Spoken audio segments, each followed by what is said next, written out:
Welcome back to Tucson, Arizona for the Race 4-8 on ESPN3. My name is Dave Vincent alongside David Fink. Men's fifth place is between the local hometown crowd favorite, Luis Moreno, and what seems to be a local hometown favorite due to the transplant of all of these fans from El Paso and Juarez, Mexico. It's Danny Cordova. Yeah, these two have a pretty good history playing one another. Daniel Cordova upset Luis Moreno in the playoffs at the NYAC. You'll remember that, Dave. We have Gerardo in the blue right here for the line. We got Since Dan then, right Luis here Moreno in the maroon for the other got line. revenge. 0 serves 0.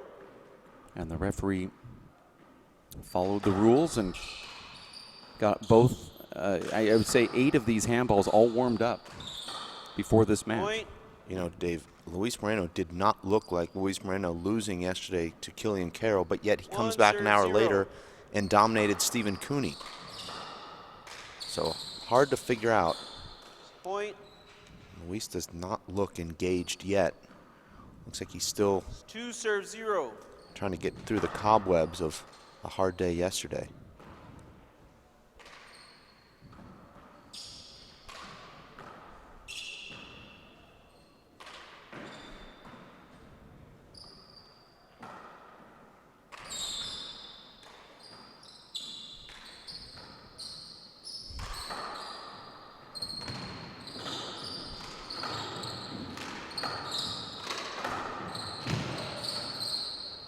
Big setup here for Moreno. Going to go down to the left. Side out.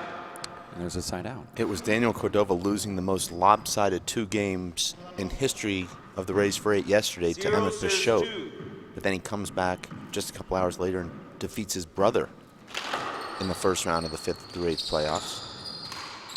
Side out. That was the first matchup between brothers in the history of the race, Dave. A lot of firsts, Short ball. which I know you love. Second serve. It's point. It's 3 serving 0. Short ball. Second serve.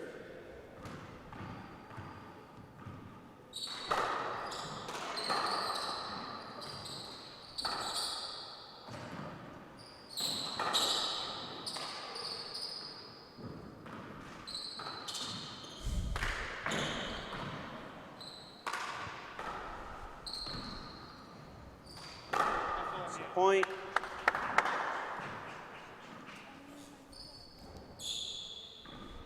Four serve 0. This is a one-game match to 25. Win by 2. It's not the traditional Point. 15-15-15 scoring that we do on this professional tour, just so you know. 5 serve 0.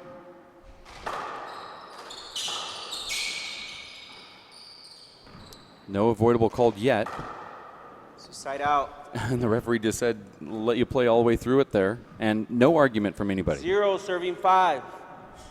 Dave, I've seen that called about 3 different ways. The referee immediately called a contact. But this one letting these guys play through it. I'm not sure where you stand on that. I could see it being called 3 ways as well. I like to see the players play if they can. It's a point. Luis Moreno having a difficult time ending rallies here, not really hitting the ball as low as he'd like, and also Danny making a lot of great gets.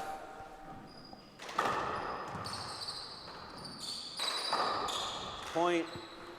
And Dave, Luis Moreno is very rarely out of a match. Even if he doesn't look like himself, he finds a way to get himself involved. Check it, please.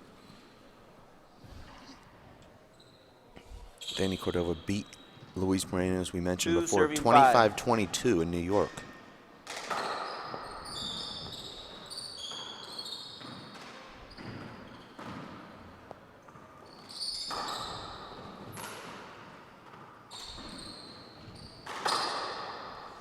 Side out.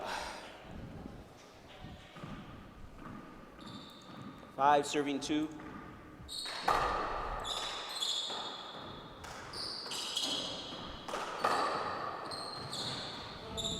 Thank you.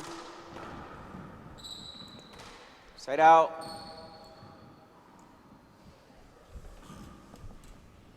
Two serving 5.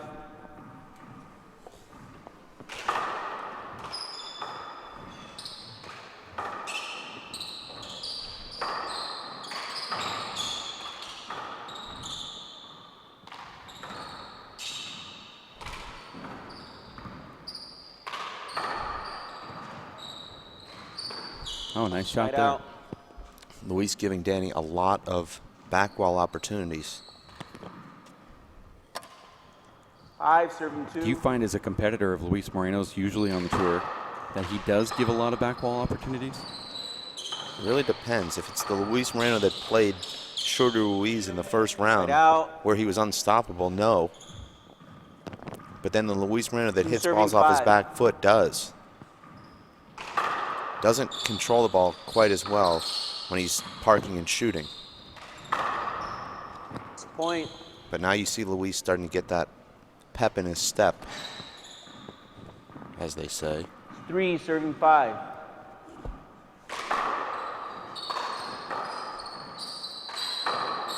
Point.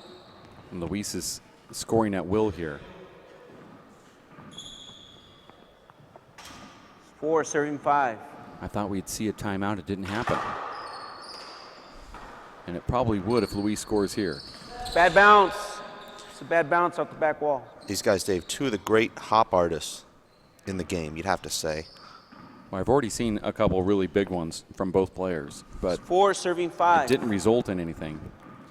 And I think Luis knows that Danny is a good hop artist, so he's trying to give him some of his best, and vice versa. And it does work that way in the inner workings of these pro events. It's a bad bounce off the back door. And Dave, you have your PhD in hopping, Replay. so you must really appreciate this match. 4 Watching what serving these guys 5. do. Is it the loose arms, the loose wrists? What is it that enables these guys to do it so well?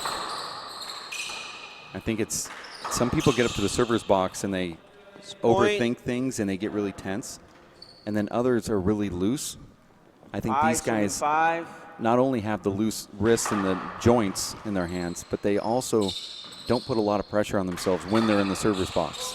And because of that, you can do tricks with the ball. You can start to do, manipulate the ball, and you also have to study it. And they both wanted to study when they were younger. So it took a little bit of both of those things. I think anybody Score can hop the 6 ball. You just serving have to 5. study it and actually take it into you. Well, one thing about these guys, if they miss a hop, they're not afraid to go for it the next time. Look at that power. Yeah, they're just not overwhelmed by the serve in general. Some players go out there and they just they overthink things and they get tense and they don't have these great serves. These guys actually said, I want to try to see if I can learn how to do this. So they went in and practiced it 6 straight months while they're playing, and they're already loose to begin with, physically and mentally. Point. So it just worked perfect. But I actually have a philosophy that everybody can do it. I don't think it's 8 serves 5. in some form you can. I remember the first time that Emmett Peixote said to me, can you just show me how to do that reverse that you have? And I did show him, and I went over this little technique thing, and we went into the server's box, and I hit it like this. Now hit one to me. He hit the biggest reverse I've ever seen in my life. And he goes, oh, that was pretty easy. And I thought, why aren't you doing that in the match? But it takes not being tense when you do it in a pro match. And, I've seen Luis Moreno do things, and you have too, at match point in a very important tournament where it's one of the biggest hops you've ever seen. 30 because seconds. He just doesn't get too tied up with it all. And that's kind of part of the mold that Danny's been cut from. It was 5 straight for Danny Cordova against a sleepwalking Luis Moreno, and now it's been 9 straight since Luis Moreno got his wake-up call. And that's kind of a similar routine. 10 seconds. I thought he'd set his alarm clock for about 10:40, but he didn't set it until 10:55, which was 10 minutes into this match. But nonetheless, Dave, it wasn't too late. We also have the Battle of the Border 2 taking place right now, Dave. The Fred Lewis Foundation taking on Team WPH Juarez. Now, tell me about the points on that junior versus junior program from the 2 different countries. And who's in the lead right now? Well, the first match is now underway. Fred Lewis Foundation, the Oh, defending replay champions. the ball. It's a hinder. I don't think so on that call, but 7 matches, all singles. Whichever team wins 4 will be the winner. 5. And the last time they had this, it was Short ball. Team Tucson that took the trophy. Yes. And it was because of a Second serve. what was the age? It was from a female bracket, right? The women's young junior women's bracket. Sofia de la Cruce won 3 matches in that event. And so her single-handed. Right, she was the MVP. Now this time it'll be a little bit different. You can't play more than 2 matches. Okay. No player can play more than 2. But what a weekend, Dave, for these juniors. More handball than they've ever had in their lives. And you talk about the instruction, receiving ball. clinic from Killian Carroll, the target hitting competitions, 10 serving 5. the speed handball game. Really a lot of fun. And of course, Dave, if you're a junior, you have front row seats here to watch the best players in the world. That's how we do it. Yeah. Side out.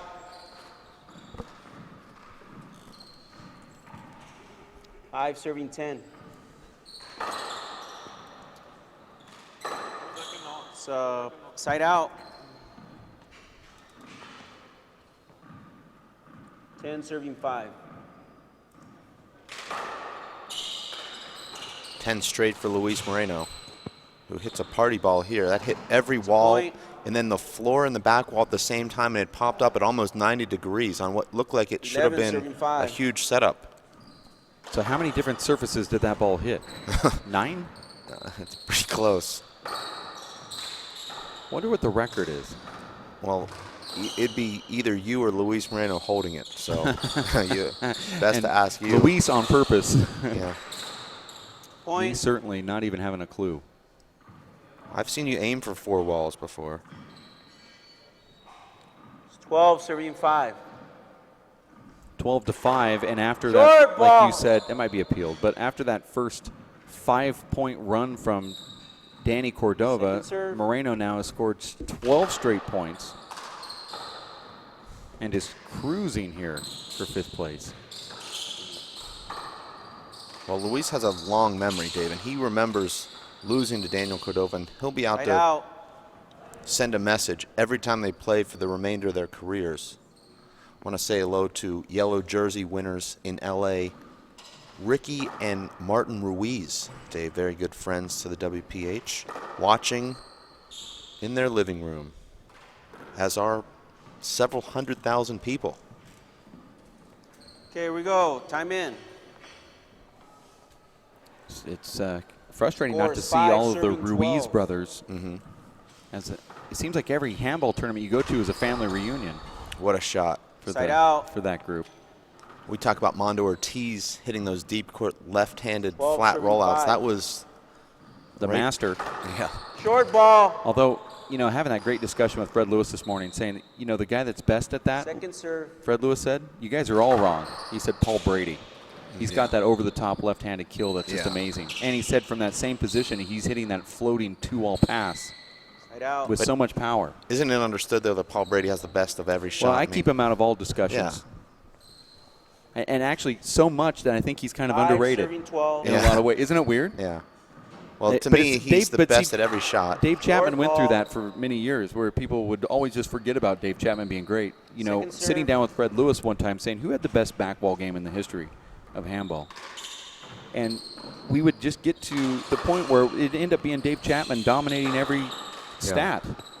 Who's the best guitars ever in the game? Well, Lou Russo was good, but you can't discount Dave Chapman because of his anticipation. Okay, side out. And trust me, Fred Lewis isn't on one of those people that's on a Dave Chapman bandwagon. He just tells you the truth, whatever he thinks is the truth, you know. So after a while, you're saying Dave Chapman, Dave Chapman, Dave Chapman. Now it's Paul Brady, Paul Brady, Paul Brady.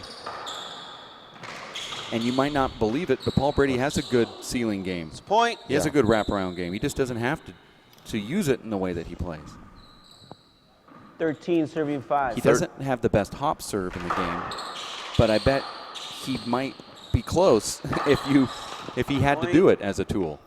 14 straight points from Luis Moreno, including that beautiful revolving door rollout. 14 serving 5. Crack serve there, dug out though from Cordova.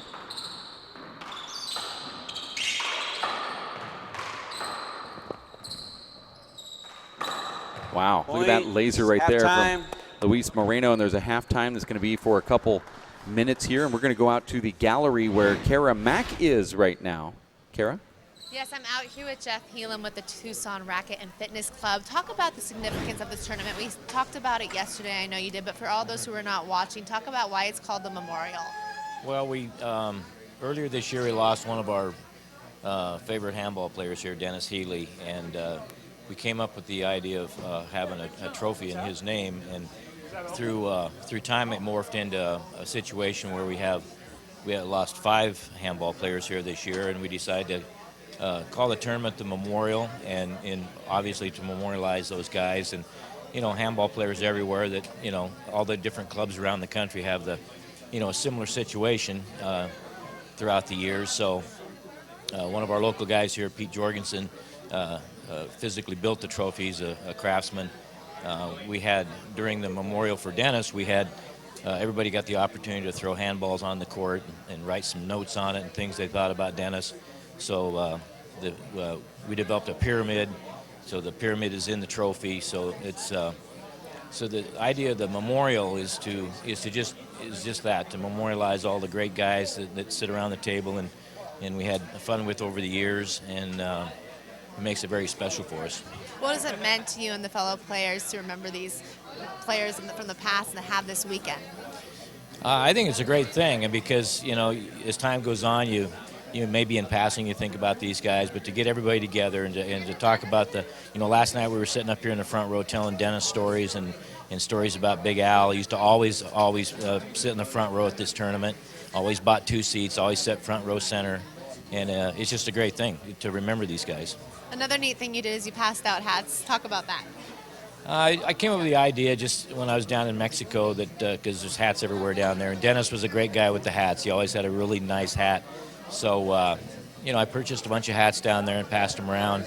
Everybody loved it. We got, pictures with the people, and it's just a great thing. Freddie Bamfield, our biggest supporter, has got one on today, and just a little thing to help remember Dennis. How neat was it to see this gallery was all full of people in those hats yesterday? It was great. Some people looked really good in them, some didn't. But all in all, it was a lot of fun. You didn't take back those that didn't look good. No, we gave whoever wanted. Dennis wouldn't want that. No, right? no, Dennis wouldn't like it. So.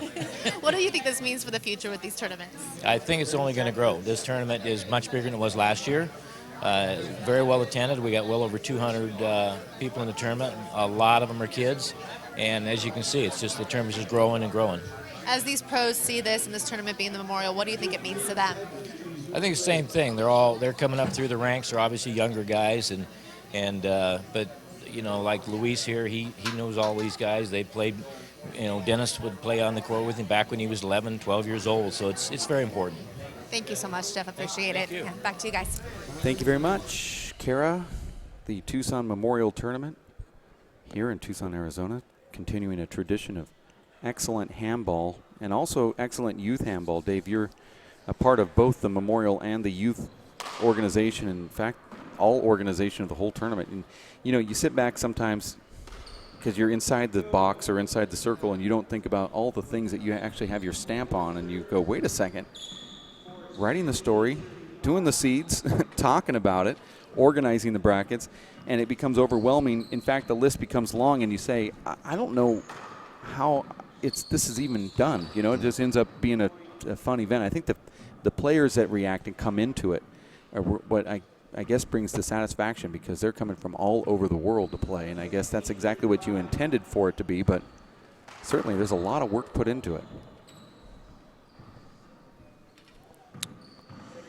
Right? I mean, yeah, certainly. It's just overwhelming just to even think about it, right? Because I know your list is so long of the things that you had to do as part of this tournament. It's ridiculous. Now, you look at the Simple Green U.S. Open a couple weeks ago, and you think of what Naughty Senior had to go through, and now you go, okay, I have a different appreciation. Yeah. It's like when your parents used to say, turn the lights off when you leave the room, and you're like, why? And then you go and get your first power bill when you're on your own, and you go, oh, okay, yeah. Not going to keep that light on anymore. But there's so much to love about this event. paying respects to those, Dave, that we've lost, and also seeing all the junior players, I think, is so inspiring. Anytime you go to a tournament, you see a lot of juniors playing and really enjoying themselves and having the opportunity to learn from the top players. I think as a handball player, there's nothing better. Really, you heard the word association with a lot of players, junior handball, and the first thing that comes to mind, the best. Yeah, nice, the best. Sure. And there is something to say about having, you know, doing what you like to do in front of a group of people. And we've been in situations, there's a reverse, nice serve right there from Danny Cordova, but if you're in the finals and there's only 5 people watching, there's sort of a lack of energy, and then you could also lack the energy. But when you go out there and you say, I can't even get out of the court to go change my shirt, and I know that's, you know, annoying to some, but they have to love that energy they feel when they look back. Hinder ball. And it's not just old people. Like, you know, you hear the quotes from people, oh, there's just a bunch of old people. It's not. There are kids everywhere here looking up to you. Short ball. And I saw that Kara Mack was interviewing some youngsters earlier. Second serve. Off camera, but off the main live camera, but on camera. Yeah. And they were saying they really love watching Killian Carroll. And they, you know, can't wait to see Sean Lenning play later. And you go, how does that kid even know who Sean Lenning is? But it's transcending in a lot of ways. It was Danny Cordova throwing a huge hop there away from Luis, and now 3 straight points for Daniel after losing 17 in a row. So he scored 5 in a row to start the match, lost 17. Now he's in the midst of a 3-point streak. He'll need to extend that pretty significantly to get himself back into this match. Score is 8, serving 17.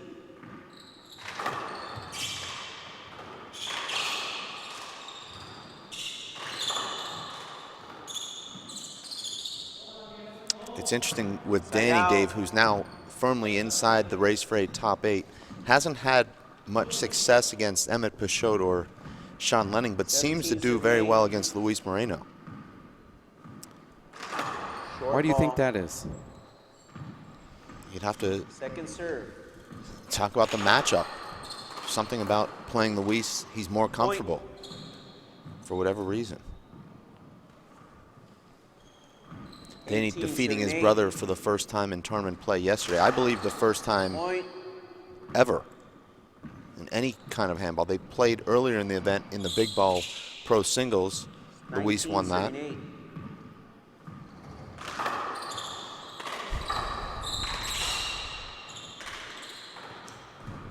But Dave, you have to say that an amazing shot from Luis. That Luis Cordova played one of the best matches of this event against Sean Lenning. Came up short, but really played outstanding. Right. He may, before it's all said and done, have scored more points off Sean than anyone will in this tournament. Now, we can't predict what's going to happen in the final. Bad bounce.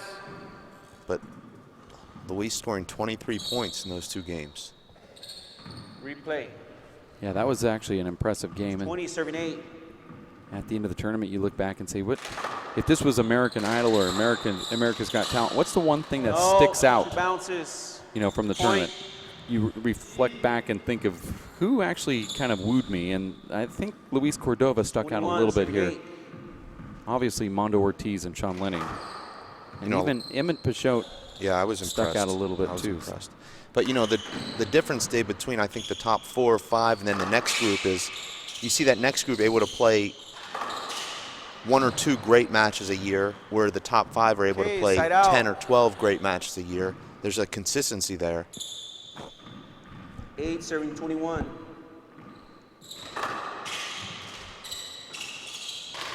Watching Luis Cordova's younger brother playing earlier this morning, Dave, where he won the 11 and under. And we've been watching him for the last year. Really a great young player. Left-hander.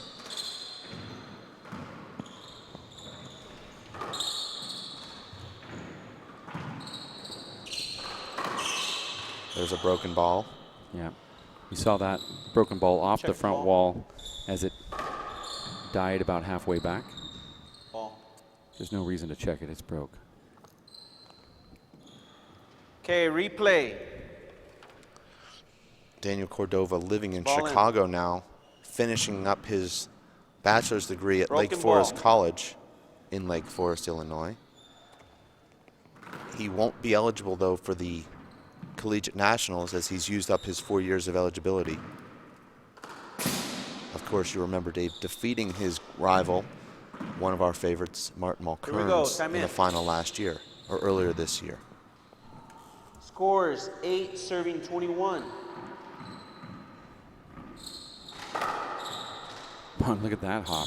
Point. That was unbelievable. That's a natural hook breaking back into Luis 9, Moreno. serving And 21. I think that effective serve, and Danny and I have talked about this, going right at your opponent's feet, letting them having to shovel the return. I knew that was going to be a huge hop, probably the biggest of the day. It's not translating a lot from this camera angle, but trust me. 10, Well, I knew as soon serving as he hit that 21. one, that was going to jump 3 feet Watch to what the this right. does. Short ball. Watch this. Boink. Now, for those that play the sport, Second serve. that's huge. That's a reverse. And maybe we can highlight more of that on slow-mo if we see it down low. And the guy that really is the master of that is Luis Moreno.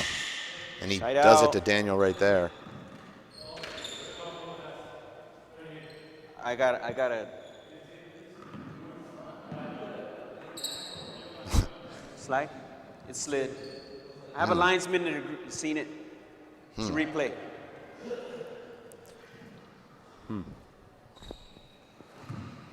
Haven't seen any balls that were called slides off the floor. I believe that's the first. Scores But 10, Dave, serving 21. I always think this is odd because when the ball slides on the floor, why doesn't somebody go clean the floor? Nobody checked the ball? I mean, something caused the slide on the floor. Shouldn't we have a towel down there? Look at that shot. Yeah, you'd think so. No, bad bounce. It's like they say, you know, it's wet down here. It's like, okay, well, Yeah, it's how about right the there, towel? that little- it almost went out of the court. It's a replay. Luis was questioning 10, that serving bad bounce, 21. but we actually heard it hit the microphone up there. Gosh, that was a great serve again. But Luis is somehow still in this rally.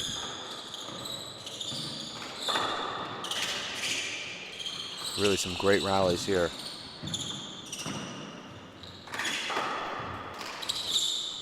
Another ball that's hopping away. Cordova's now hopping balls in rallies, Dave. That was a crazy shot.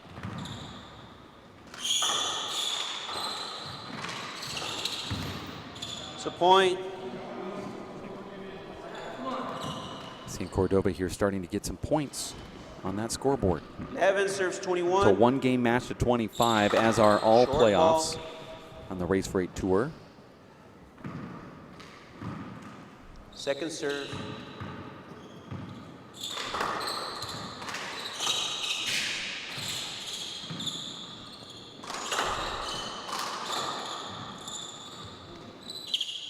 Luis had a huge setup and just Point. hit the front wall, sidewall, and then checked up. 12 serving 21. Point. So since that slide call on the floor, Cordova with 3 13 straight serves points. 21. And I Short do believe ball. the floor was wet because you can hear those sneakers really Second squeaking serve. out there. You're not going to get that sound on a dry surface. It's a point. And now the 14th point for Cordova. What looked like it was going to be a blowout there for a moment.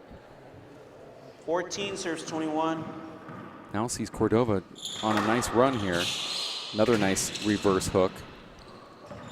It's a point. Luis gave him a freebie, but Danny had a big back wall setup that he missed, and he needs to execute those. If you're going to have that great serve, you need to be 100% off the back 15 wall. serves 21. Another good serve. Cordova needs to first strike.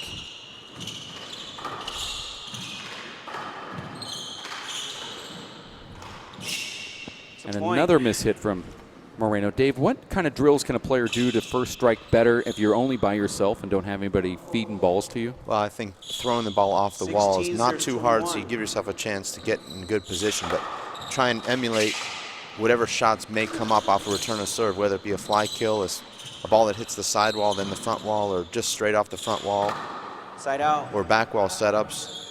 All sorts of different shots you can throw to yourself in practice. Big miss there for Danny Cordova. I would have given him the 21, 17th serve point and the 16. serve going to 25. Now Luis is going to give him a hard pop. Yeah, and he does, away.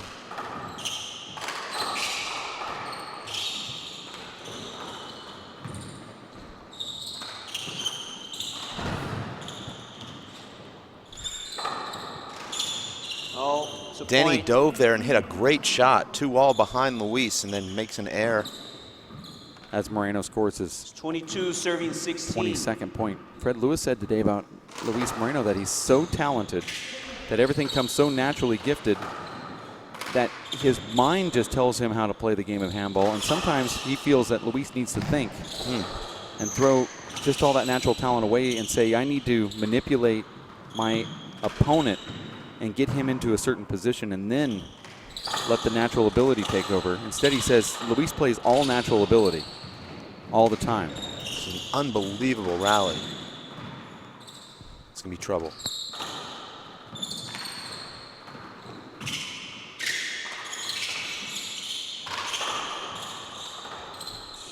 Fred Lewis then concluded that Paul Brady and Sean Lenning were the two smartest players in the game. Wow. Side Dave, how out. often do you see a 44-shot rally end with a flat rollout from 30 feet? No, and both of these players are gassed. Look at this beautiful shot here. Oh, yeah. That felt good. Timeout. And look at Danny stumble right there at the end of that instant replay. He went to just stand up and almost tripped on his own feet because he's so exhausted. Dave, you saw that, right? That little stutter at the end? Yeah, well, he lost his legs there about around the 30th shot. And, you know, Luis Moreno just seems to thrive on those kind of rallies. This is a time when you don't mind the ref throwing the towel down and the players kind of regrouping themselves. Well, this is a timeout here 30 for seconds. Daniel Cordova.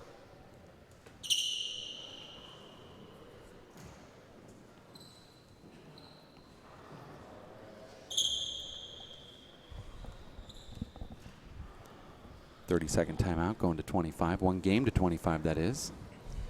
Win by 2. Not sure if that'll come into effect, but remember back, it was Danny Cordova missing an easy one there. It would have given him the 17th point. He would have been up 17 to 21, and he would have still been serving. Now he finds himself 2 minute, down shirt 22 to change, 16, check the and now there's a gloves. 2-minute break here as the referee is going to enforce that. Not surprising, Dave, after that long rally that we're seeing an extended break.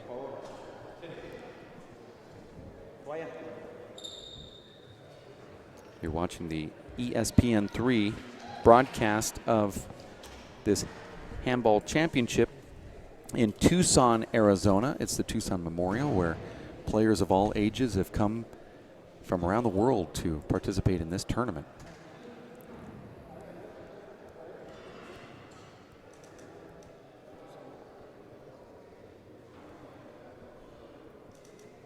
We have junior players and age division players, professionals that are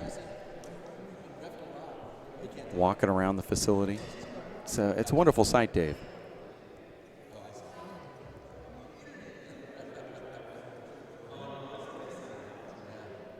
And there's a lot of selfies here, too. I've been seeing. Well, including one right now, as a matter of fact. Well, it's hard to talk and do the selfie because you have to Yeah. push a button. You have to Right. get that. It's always, everything's backwards. Yeah. You know, you're pushing the button. And then we have these players that are all coming into the broadcast booth, getting their pictures taken because they've won trophies. Let's go out to Kara Mack, who's courtside right now with another one. Kara? I'm with Sal Duenas, who has the next match, I believe, coming up. You're watching the small ball, looking at the big ball. What do you see as the biggest differences here? The pace here is something else. I mean, it's twice as fast, but these guys are pros, and it's really exciting to watch. Give us a little preview of what's to come with your match. Hopefully something about same thing as this. pretty similar, and hopefully I could come up on top. How important is it important to you to make Sunday the big day, the final day? I really want to do this and win this for a few different reasons, and to close out the year, it'll be big for me. So hopefully we can do this. This is the first time I'm teaming up with Juan, so hopefully it could be something great. Knowing that Juan had that match earlier today, is there anything that you're going to do in particular to kind of save him a little bit, or know that he's not going to be quite as fresh? I'm going to try to do the same thing as yesterday's match and try to take over most of the game. Hopefully we can do that. Well, thank you so much, and good luck. Thank you. Yeah, back to you guys. Unbelievable soundbite there but actually believable from Sal Duenas. No, bad bounce. Only believable if it came from Sal Duenas.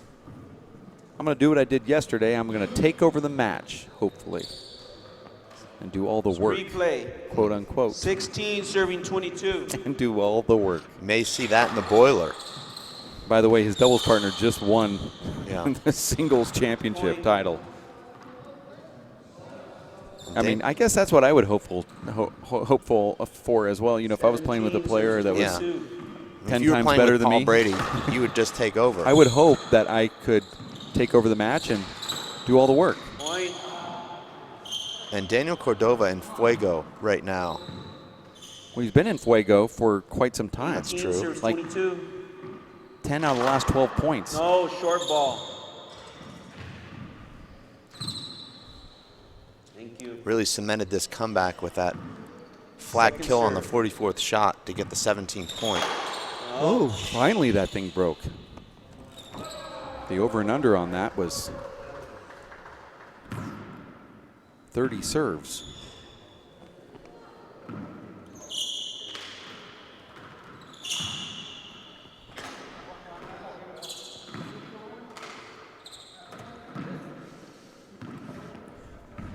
Dave, what do we have coming up next? Okay, here we go. I know Time The in. takeover. the takeover 18 match. serving Yeah. 22. So Oh it's, my gosh, are you serious? it's called doubles, but really it'll be just Sal Duenas kind 3-on-1, maybe Yeah. 4-on-1. The way he worded it was more like 4-on-1. 1922. Such a great year.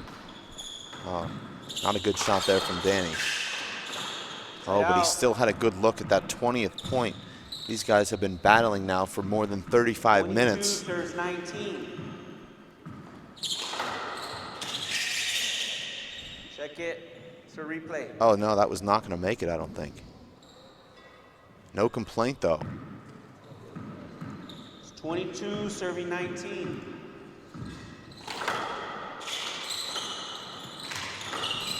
Point.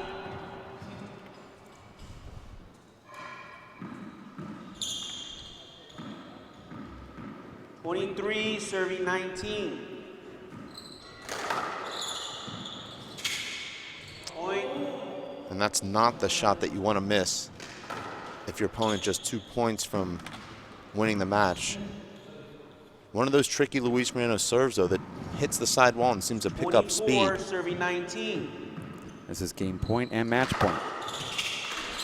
See if Luis, nope, he doesn't fly it, but he's going to take it off the back wall and crush it, and he gets it, and he gets the title as well. And I'd like to look at this at slow-mo replay as, Ball. here we go, Dave. Did the ball hit Luis? Let's see if Danny even touches this, right? No, I guess not. Danny Well, it hit touched him on it the with his hand. fourth bounce. Yeah, well, I saw it hit a Okay, hand, well. and I wasn't sure how that all worked itself out. But Danny Cordova certainly came up a little bit short there, but put on a good show here Yeah, for I fifth played. place against Luis Moreno, and we now have Kara Mack courtside with the natural from Tucson, Arizona. Kara? No, he's actually in a lot of pain here, guys. That he wants to take a little quick short of a break, but just really quickly, can you respond to this being in your hometown, having the support behind you? Everyone's so excited to watch you play. You know, I just want to thank everyone for coming out here and supporting handball. You know, I did my best. I'm not always feeling 100%, but you know, I want to thank everyone, the WPH and all my sponsors. You know, everyone. Thank you guys. You know, better luck next time for me, but I'll keep trying. But thanks for all the support. Congratulations on this match today. Thank you. Yeah, absolutely. Back to you guys. Thank you very much, Kara. Yeah, Luis not feeling good, and he's going to exit the court area here as we give him space after this match, but he had to fulfill some of his player agent agreement, and of course he did it. So here we are at the Tucson Racket and Fitness Club, where we're going to continue with more handball action. We have the men's big ball pro doubles finals right around the corner. Not sure if we're going to try to squeeze another little tiny match in before this or not, but in the meantime, let's take a break, and we'll be back in just a few minutes on ESPN3 as we have more continuous handball action here on a Sunday on the Watch ESPN app.